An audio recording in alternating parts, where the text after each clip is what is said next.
Welcome to our viewers in Nigeria and across the world. Lunchtime Politics begins right now. Well, national security and civil-military relations comes under the spotlight as Vice President Kashim Shettima represents President Tinubu at the Nigerian Army celebration in Oyo State.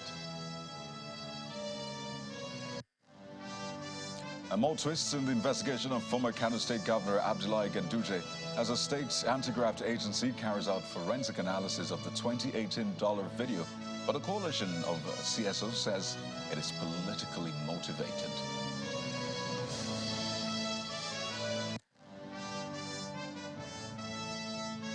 And the Rivers State House of Assembly signs 200 billion naira supplementary budget into law. In fact, it passes the budget into law.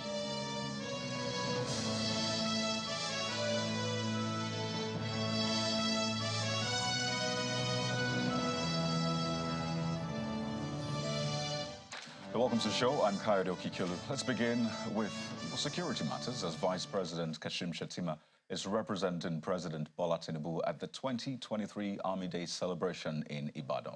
That's your state capital. And this is the first major Army event under the new Chief of Army Staff, Major General Taoreed Lagbaja, who was appointed just last month. But the force says this year's celebration marks 160 years since the inception of the Nigerian Army and has as its theme sound administration as panacea for effective military operations. Well, earlier yesterday, during a chat with journalists, Major General Lagbaja said his focus is to end oil theft and stamp out insurgency in the Northeast.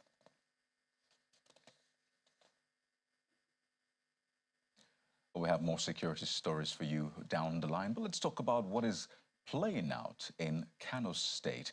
Well, a group under the aegis of Open Government Partnership has urged the Kano State Public Complaint and Anti-Corruption Commission to reopen the case in which a former governor of the state appeared to be stuffing dollars in his pocket. Well, the group stated this during a public dialogue at the Kano Institute of Anti-Corruption, where a video, which is in reference that has trended for quite some time, was reviewed and discussed. Now, while some urged the anti-graft agency to reopen the case until its logical conclusion, others believe there are more pressing issues to investigate.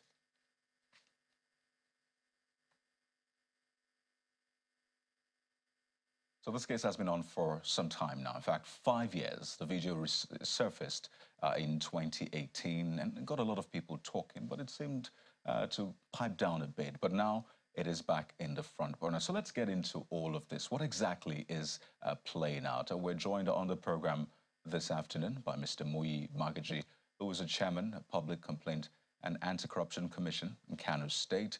He joins us live from our Abuja studio. And just right next to him is Mr. Abdullahi Mohammed, who is Secretary of a Coalition of Northern Civil Society Group. Gentlemen, thank you for joining us on Lunchtime Politics. Let me begin with you, Mr. Magaji. I'd like you to tell us what the outcome of the forensic analysis of the video is. I know you had that meeting, or can I say some sort of dialogue with some CSOs in this state. And don't forget that the former governor had said that that video was doctored. So what did you find out, and just how much of rigor went into your analysis? Okay, good afternoon. Like you said earlier, yesterday we had a dialogue in Kano organized by Open Government Partnership in conjunction with Kano Anti-Corruption Institute. But just right at what you've said, your introduction, Open Government Partnership is not a coalition of civil society group. It's a program embarked upon by the federal government of Nigeria, where Kano State government, being a subnational government, subscribe to it. It's a program where it brings the citizen group, that is the civil society group, and other citizen groups together with government to work hand in hand to at least provide check and balances in the system. So the Open Government Partnership, which Kano State is a signatory, and the Kano Anti-Corruption Institute organized a dialogue on anti-corruption In general, you may know, you may be aware of the fact that we are the only state in Nigeria that have a functional anti-corruption agency that is working side by side with federal anti-corruption agencies. So that is a rider to what you've said. Now, what we are, on your question, what we find out, yes, I revealed yesterday that we have a forensic analysis which suggests that the video was not cloned and it was not played by a voiceover. I have the report with us here in the commission. And apart from that, there are other circumstantial evidence that the commission considered necessary for us to investigate the matter. And before that, you may remember that when the video surfaces, at least a pressure was mounted on the commission to investigate the matter, and we told them that anybody who has a valid and valid information that will help the commission in its investigation shall come forward. And during that time, the former governor was the incumbent governor, and I was the chairman of that agency. So now we are making good of our promise now that we are investigating the matter, and at least interest group has come over to at least support the commission in its investigation. Not only the issue of video, we have a case of billions of naira that we are undertaking now. So to answer your question, we have our parts together, and we are investigating the matter. And the matter is just a moment. So just to be clear, you're saying that your forensic analysis says that the video was not doctored. Just to be clear, that's what you said, right? Okay, yes. let me take this to Mr. Mohammed. I know you released a statement. The coalition of Northern Civil Society Group released a statement where you said that this is targeted at the former governor to tarnish his image, to ruin the good relationship between him and President Tinubu. But regarding this video, which surfaced in 2018, I'd like to know, did you factor that video in as well, and do you agree with the findings of the Anti-Graft Agency of Kano State on that video?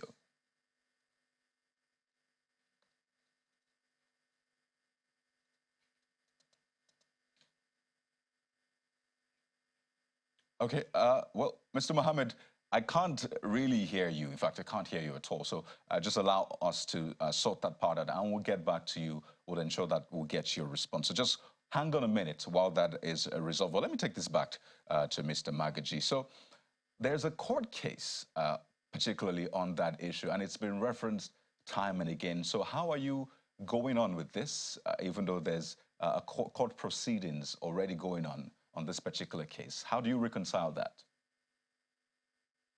Well, you see, yes, I understand the kind of EFCC. And it might interest you to know that the Attorney General of Kano State filed an application stopping EFCC from investigating the matter, which prior facie told us that the EFCC is investigating the matter. So now, what prompted the commission under my watch? I just come in not quite long ago, about 2 weeks ago. So when I come in, I told the audience that we are going to revisit this matter. That is the very first day I come back to that position, because we understand that the EFCC, when the EFCC was investigating the matter, the Kano State government under the then governor sued the EFCC to stop the EFCC from investigating the matter. So now that there is a change of button in Kano State. But before then, the commission under my watch continue with its investigation. The objective of the investigation is to make sure that this matter was not swept under the carpet. People are so curious, people are anxious to know what is happening about this issue. There was never a time when I find myself on the hot seat of either press or any other forum that people are allowed to ask questions, just like what happened yesterday, without asking me series of questions about this issue of video. And it has ridiculed the Kano State government, it has ridiculed the entire Kano State. So without investigating this matter, everybody will have people outside will have a belief that Kano attention this. And the commission is giving the governor, the former governor, an opportunity to defend himself, just like what the administration of criminal justice law of Kano State is. All allegation has to be inquired. So, right. Mr. Magaji.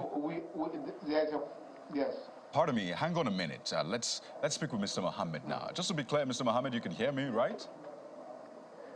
Yeah, loud and clear. I can hear you. Fantastic. So let me get your response to the question Yes. I asked you earlier. Do you agree with the outcome of, the anti-graft agency's forensic analysis, according to them, about that video, which is a matter in contention? The former governor had said, well, it was cloned, but they are saying, no, it wasn't. Well, thank you very much for having me. But you must understand right now that, like he has alluded to the fact that there is a court case presently instituted by the former governor, preventing the Kano State Anti-Graft Agency and the EFCC from investigating and pending the outcome of that particular judgment. So we had expected a situation whereby the whole thing will be put on hold. Well, but beyond that, there's something I really would want to understand. When you say corruption, corruption is a two-way thing, is a two-way traffic. Inasmuch that there is a receiver, there must be a giver, and there must be an initiator. You understand? I'm not an expert on forensic analysis, so I cannot go beyond that. But what I want to understand is, even look at the contents of the video itself is quite contradictory. Because here we see a scenario where you see a faceless human being, maybe you just listen to a voice, speaking to a purported picture of a governor, trying to induce him to collect gratification based on what we've seen in that video. Beyond that, you did not see the giver. So corruption is a two-way thing. You cannot just accuse a single individual of corruption without having the other aspect of the corruption, which is the giver. So, like I said, corruption is of different categories.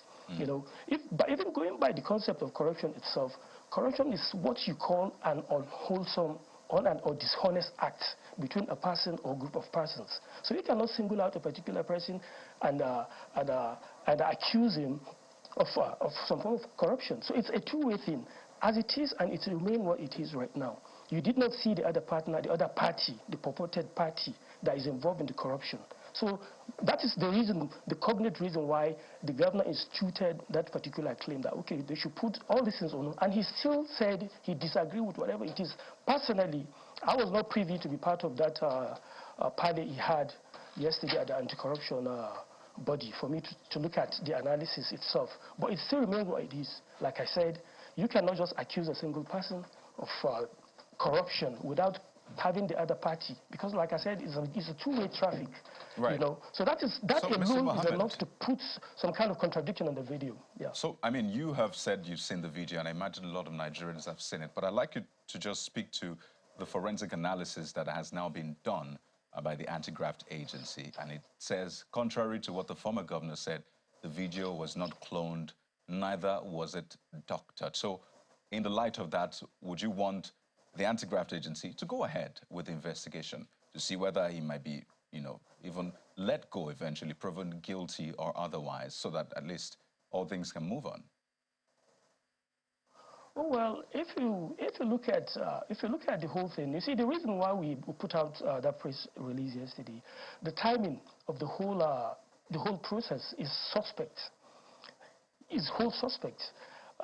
Honorable Barrister here was the chairman of that particular commission when the video surfaced, I think in 2018. He was chairing the same committee. You understand? So if he was seen at different times countering that video himself. But beyond that, what I would want to say is, between 2018, as at the time the video emerged, surfaced rather, till this moment, nobody deemed it's appropriate, neither him nor the commission, to institute an in-depth investigation to unearth the truth behind that particular video since 2018. So, but between the time the former governor ended his tenure and now, would see a sustained attack on his own personality on a daily basis. Although sort of institutions, a lot of allegations are still coming up beyond this. Right. You understand? So what we're looking at is the timing. Mr. Mohammed, yes, because we had a period. Yes. Pardon me. Let me take this, because you raised some issues I'd like Mr. Magaji to quickly respond to because of time.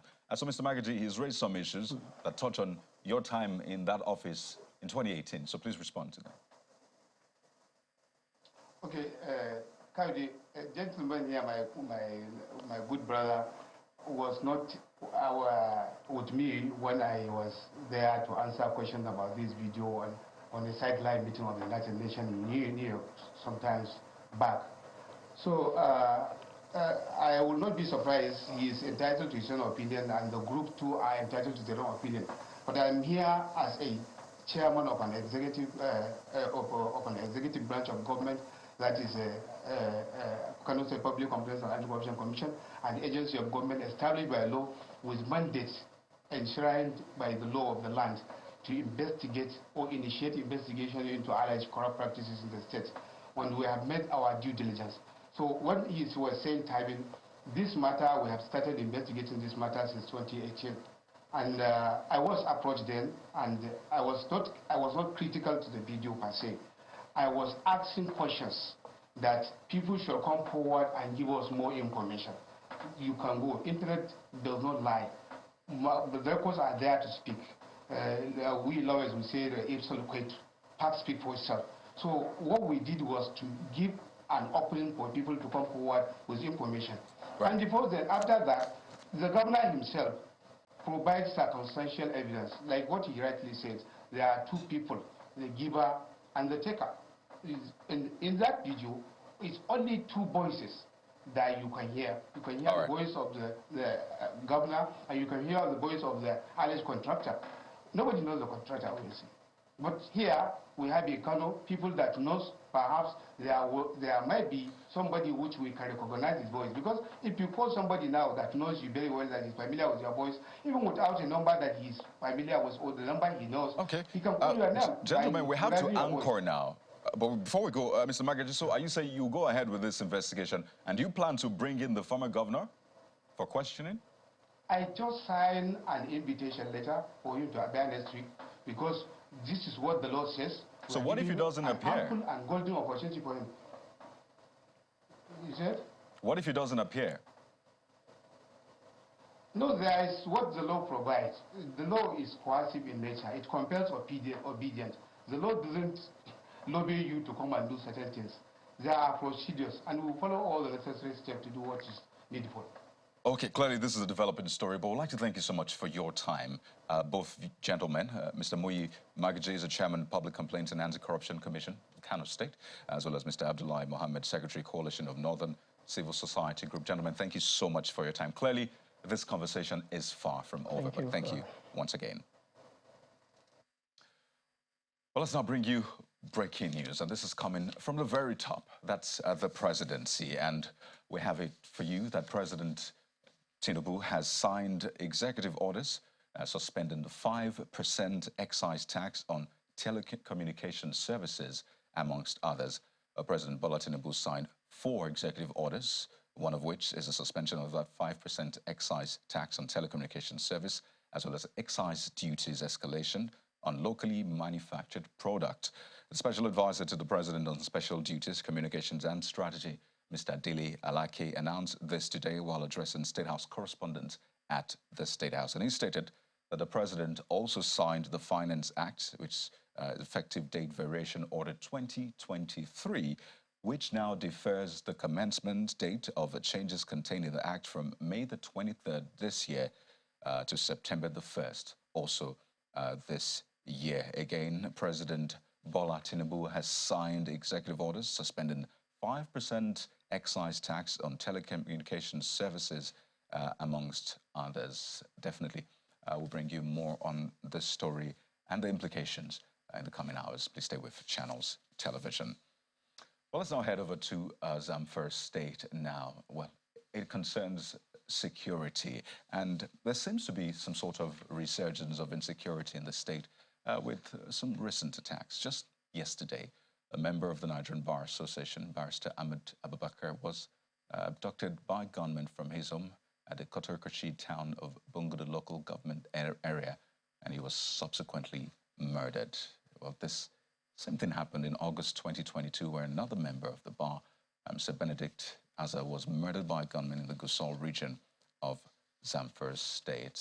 Also, the state government, through its secretary, said it will not negotiate with bandits.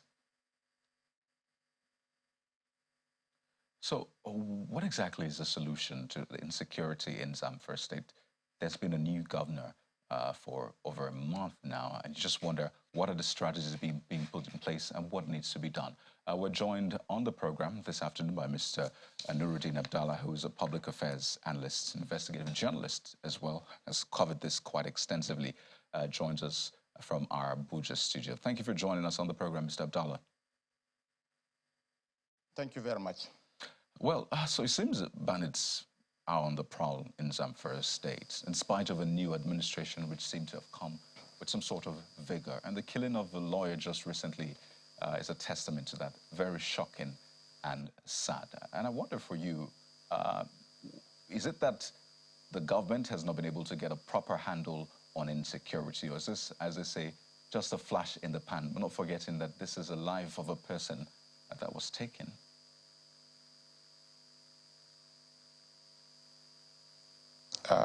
Yes, what happened actually some 2 days ago was unfortunate, particularly looking at the personality involved.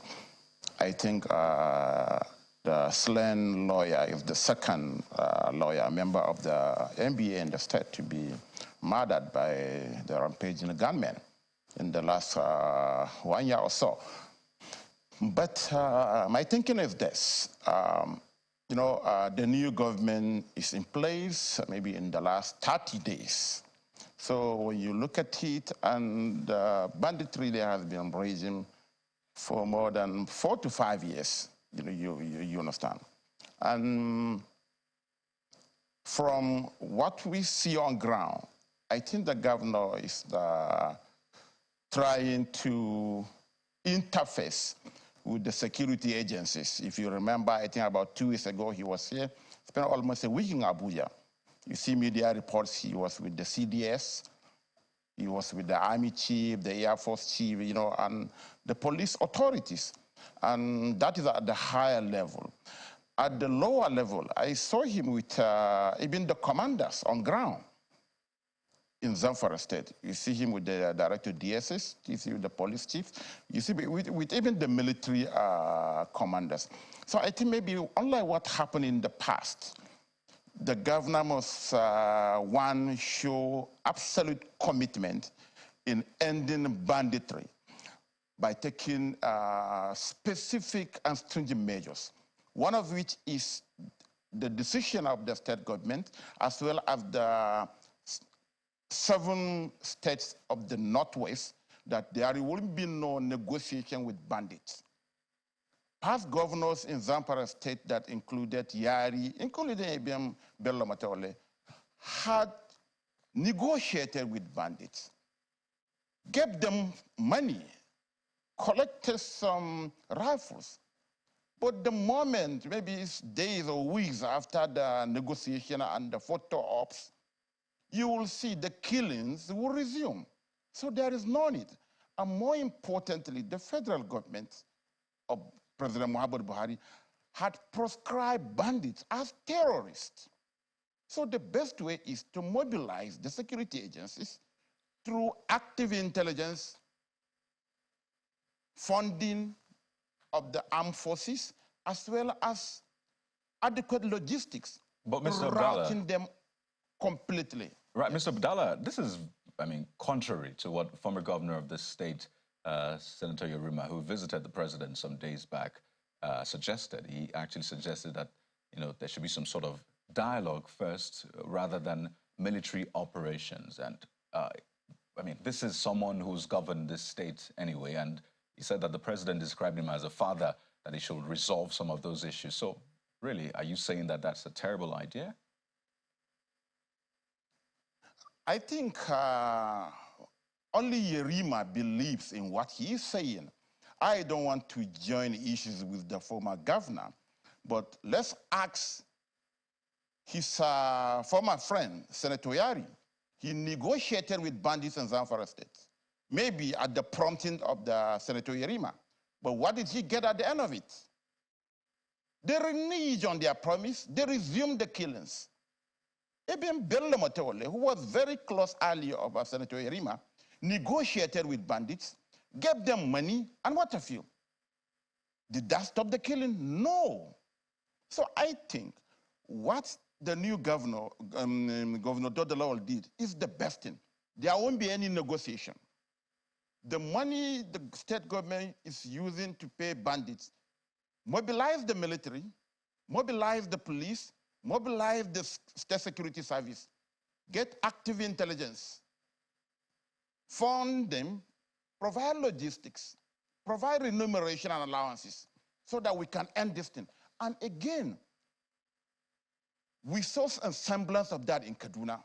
The current army chief, General Lagbaja, was a GOC in Kaduna. He took the battle to Birnangwari, which was the ground zero of banditry in the state.